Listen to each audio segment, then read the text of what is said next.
path that connects Offa's Dyke.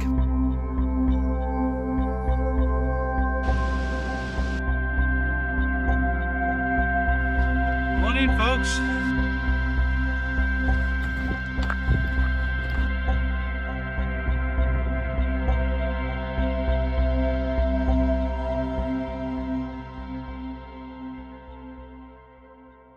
Hi guys, hope you're having a great day.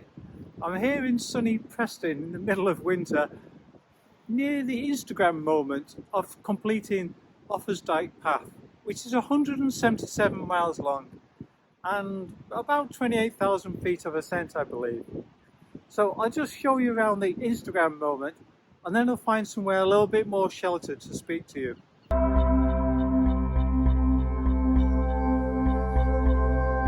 So we have over here an actual sign that explains that you're standing in Prestatyn, the beginning or end, and in my case was the end of the Offa's Dyke Trail.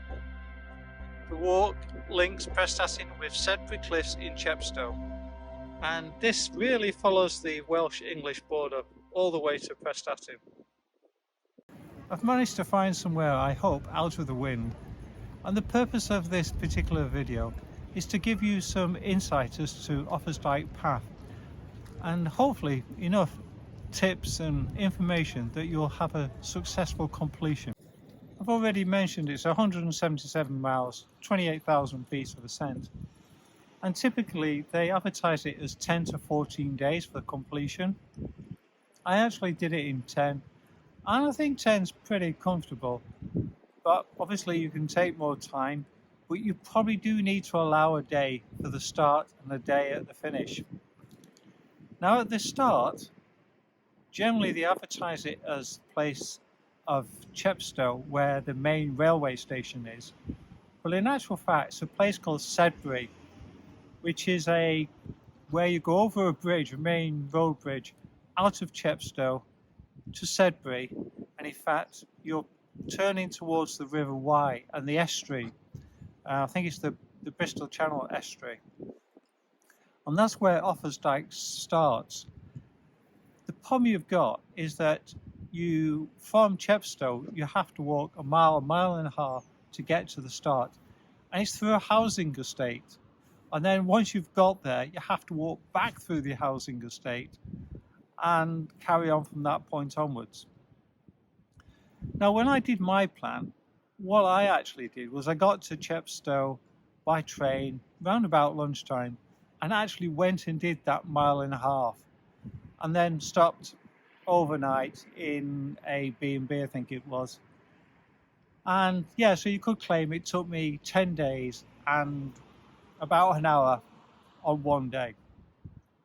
But I think that is the best way to do it, just to kind of get that out of the way. And so that kind of neatly brings me into the direction of travel. And so as I'm hinting here, I actually started in the south and travelled north. And I think most guidebooks that I've seen and most maps kind of note it in that direction.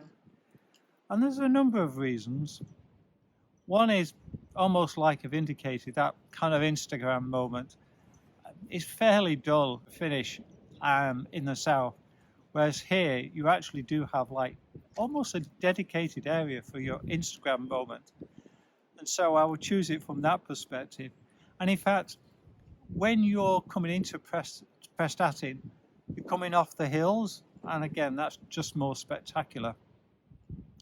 The other reason is that the direction of the wind. So as often in the UK, you have a kind of southwesterly. And so the wind is more likely to be behind you if you're traveling from a south to the north direction. I think also the other thing is that ease of transport. So Prestatyn station, you actually walk past. The last half kilometre is you walk past Prestatyn station and to the finish. So to get back to the station, again, it's only half a kilometre once you've finished. The other thing is here, at this better Instagram moment, behind me there you can see this building here, which is like a kind of leisure centre, and there's toilets and there's a cafe, and it's open all year round.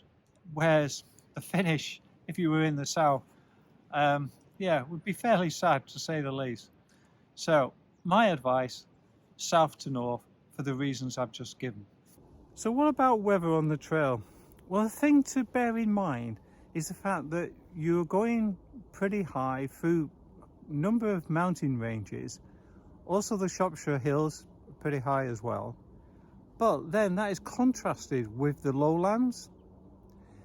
And really, it's that combination that causes the problem to some extent with this particular path. So if I take it season by season, I think that's the best way. So in winter, as I've already pointed out, you're going to be met by this kind of stuff, particularly in the high mountains. So yeah, unless you're really confident about what you're doing, obviously possibly stay away from that. Then you get to springtime. Now, I think the problem is, in the lowlands, you get quite a lot of rain, and that causes mudfest. And I've got quite a few examples of mudfest. And I went in March, and that was particularly difficult from a mud perspective. Also, it rained quite heavily on, I think it was the Black Mountains for me as well.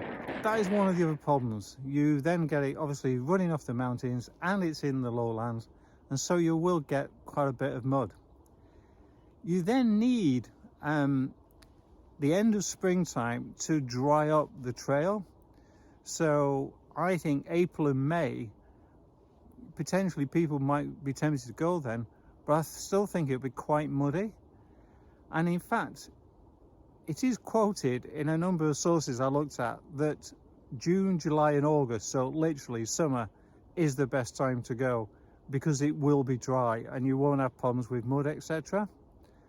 I think October, I think you're gonna, whilst it'll probably look great in certain areas in terms of the turning of autumn gold, again, I think you possibly will suffer from rain and mud again. So yeah, quite a tight window really, or you take the choice knowing what's ahead of you. Navigation. So when you talk about navigation, the thing that often springs to mind is the signage.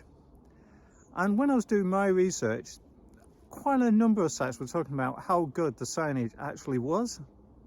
And I did start to get suspicious because it felt like I was reading the same phrases whichever site I went to. And actually, having done the trail now, I would actually say, not sure. So when it exists, it is really good. And you can tell that a lot of money has been spent on the said signage. However, I think it was mainly in Shropshire where signage didn't seem to exist.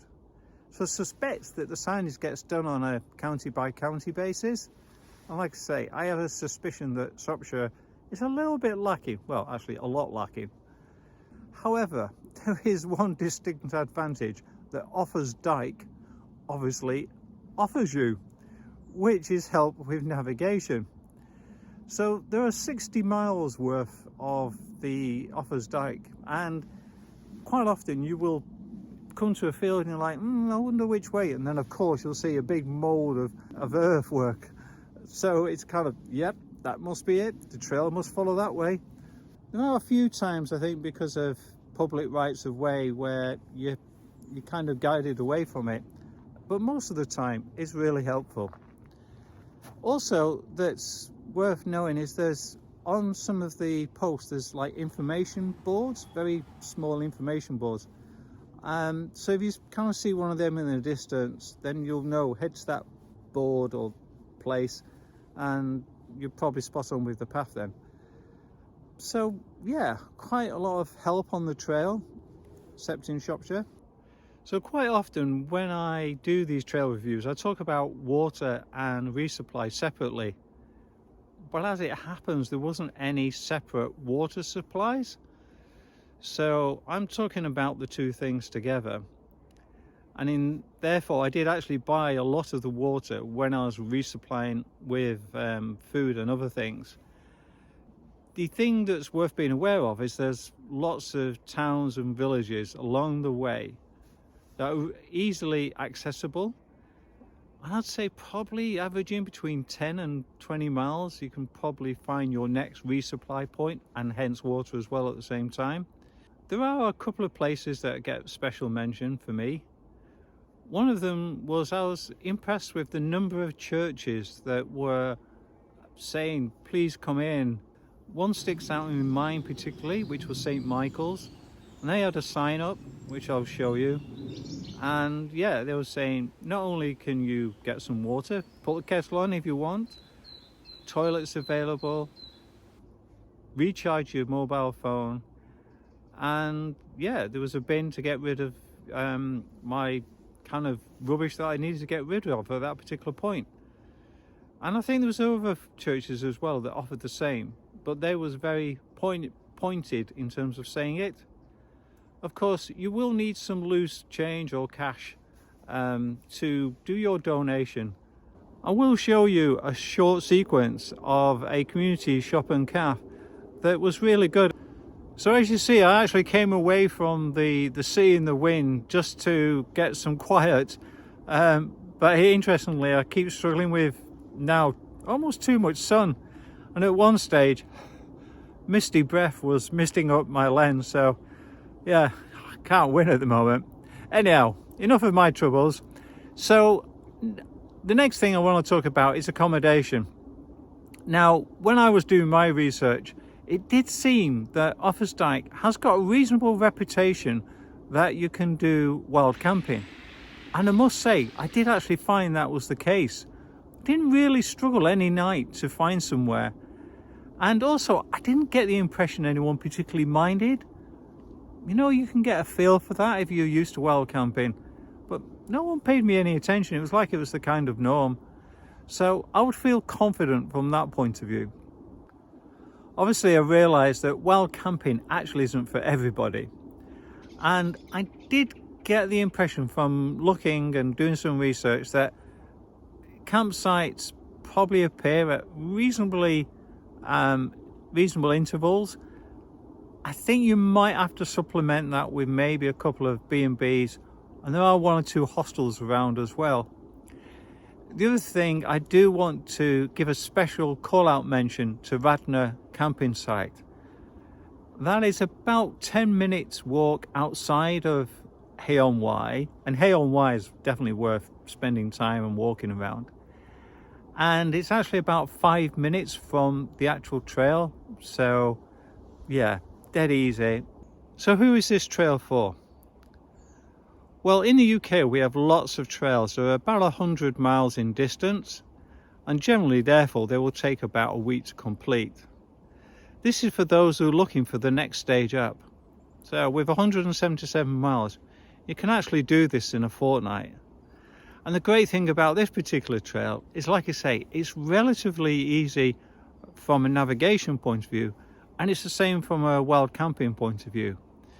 So yeah, maybe it's one for you if you're thinking of doing the next step up. And you get a good variety of scenery in terms of the highs of the mountains, the lowlands, and resupply is easy as well. It's for you if you're on the step up. So what did I enjoy about the trail? Well, I did actually enjoy Offa's Dyke.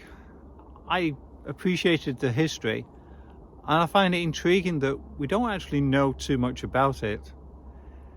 I think it's not until you see it with the naked eye that you really appreciate the scale of it and the kind of undertaking and effort that would have been put into the organisation. Yeah, it's just something to behold. I think the other thing is I enjoyed the mountain ranges that I came across as well, and some of the towns that I'd never visited before, like Hay-on-Wye. What I didn't enjoy was obviously the mudfest. Yeah, if you're going to do the trail, I think I probably would leave it till, yeah, maybe I want to avoid the crowds a bit, so I'd probably choose June, I think. Do the trail, but do it that time of the year, and I think you'll have a great time. Okay, that's it from me. Don't forget, subscribe if you can, share with like-minded hikers, and of course, don't forget, thumbs up for the ducks. See you on the trails, guys. Bye.